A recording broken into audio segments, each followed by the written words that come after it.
కల్వకుంట్ల కవిత గారిని BRS party నుంచి suspend చేశారనే వార్త ఇప్పుడే తెలిసింది. కవిత గారిని సస్పెండ్ చేస్తారని నిన్న వారు ప్రెస్ మీట్లో మాట్లాడినప్పటి నుంచి మేమందరం అనుకుంటున్నాం. ఎందుకంటే బీఆర్ఎస్ పార్టీ ఆత్మరక్షణలో పడిపోయింది. కవిత గారు చెప్పినట్టుగా కాళేశ్వరంలో పెద్ద అవినీతి జరిగిందని, ఆ అవినీతిలో పూర్తి స్థాయిలో బాధ్యత తీసుకున్నటువంటి వాళ్ళు హరీష్ రావు, సంతోష్ రావు అని చెప్పటం ద్వారా ఇప్పుడు బీఆర్ఎస్ పార్టీని సపోర్ట్ చేస్తున్నటువంటి హరీష్ రావు, సంతోష్ రావులు వాళ్ళతో పాటు భవిష్యత్తులో ఇంకా కేటీఆర్ అవసరమైతే కేసీఆర్ మీద కూడా కొన్ని వాస్తవాలను బయటపెడుతుంది. బీఆర్ఎస్ పార్టీలో ఉండి బయటపెడితే ప్రజల్లో పలచనైపోతామనే భయంతోనే ఆమెను సస్పెండ్ చేశారు. అయినా కవితని బీఆర్ఎస్ పార్టీలో ఉంచాలా, సస్పెండ్ చేయాలనేది బీఆర్ఎస్ పార్టీ అంతర్గత విషయం. మీరందరూ ఆమెను సస్పెండ్ చేశారు, మీ అభిప్రాయం ఏంటంటేనే నేను మాట్లాడుతున్నాను.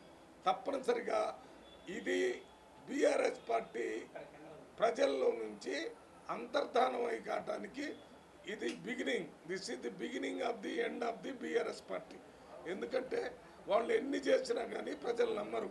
మీకు తెలుసు, హరీష్ రావు గురించి కవిత మాట్లాడింది. హరీష్ రావు గురించి మాట్లాడిన కవితను తప్పుపడుతున్నారు. హరీష్ రావుని రెండోసారి కేసీఆర్ ముఖ్యమంత్రి అయినప్పుడు 1 సంవత్సరం పాటు ఆయన క్యాబినెట్లో తీసుకోలేదు. హరీష్ రావు దగ్గరికి ఎవరు మాట్లాడకుండా కట్టడి చేసింది ఎవరు? కేసీఆర్ చేశాడు. ఎందుకు చేశాడు?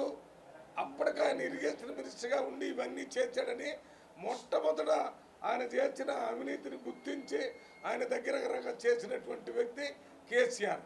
మరి కేసీఆర్ మీద ఆయనకు మంత్రి పదవి ఇవ్వకుండా ఆయన పక్కన పెట్టినప్పుడు ఆయన మీద కేసీఆర్ మీద ఏం చర్యలు లేదు. కానీ ఆమె తీసుకున్నాడనే విషయాన్ని ప్రజలకు తెలిసినందుకు చెప్పినందుకే మరి కవితని ఇవాళ పార్టీ నుంచి సస్పెండ్ చేయటమే ఆశ్చర్యకరంగా ఉంది. బండి సంజయ్ గారు రేవంత్ రెడ్డి గారు మాట్లాడినటువంటి నక్సలైట్ ఫిలాసఫీని గురించి, సుదర్శన్ రెడ్డి గారు ఇచ్చినటువంటి సల్వా జుడం జడ్జిమెంట్ గురించి మాట్లాడుతూ రేవంత్ రెడ్డి గారు, సుదర్శన్ రెడ్డి గారు నక్సలైట్ సపోర్టర్స్, నక్సలైట్లే పరిపాలన చేస్తున్నారు, నక్సలైట్లే వైస్ ప్రెసిడెంట్గా పోటీ చేస్తున్నారని మాట్లాడటాన్ని నేను తీవ్రంగా ఖండిస్తున్నాను. బండి సంజయ్ గారు మీరు మాట్లాడే ముందు వారు ఏం మాట్లాడాలో వినాలి. రేవంత్ రెడ్డి గారు నక్సలైట్ది ఒక ఫిలాసఫీ అన్నాడు.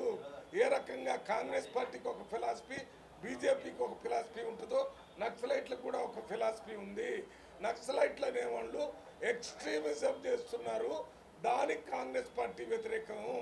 ఫిలాసఫీ విషయంలో వారు చెప్పిన దాంట్లో కొంత న్యాయం ఉందనే ఇంతకుముందు మన రాజశేఖర రెడ్డి గారు నక్సలైట్లు చర్చకు పిలిచి వారు ఆయుధాలు వదిలిపెట్టడంటే వాళ్ళని పంపించి వారి ఎజెండాను తీసుకొని ప్రజలకి మేలు చేశాడు. ఇవాళ కూడా నక్సలైట్లు ఏం కోరుకుంటున్నారో దానికి సంబంధించి పేద ప్రజలకి ఇండ్లు, పేద ప్రజలకి చదువుకునే అవకాశం, పేద ప్రజలకు సన్న బియ్యం, పేద ప్రజలకు కావాల్సిన అన్ని.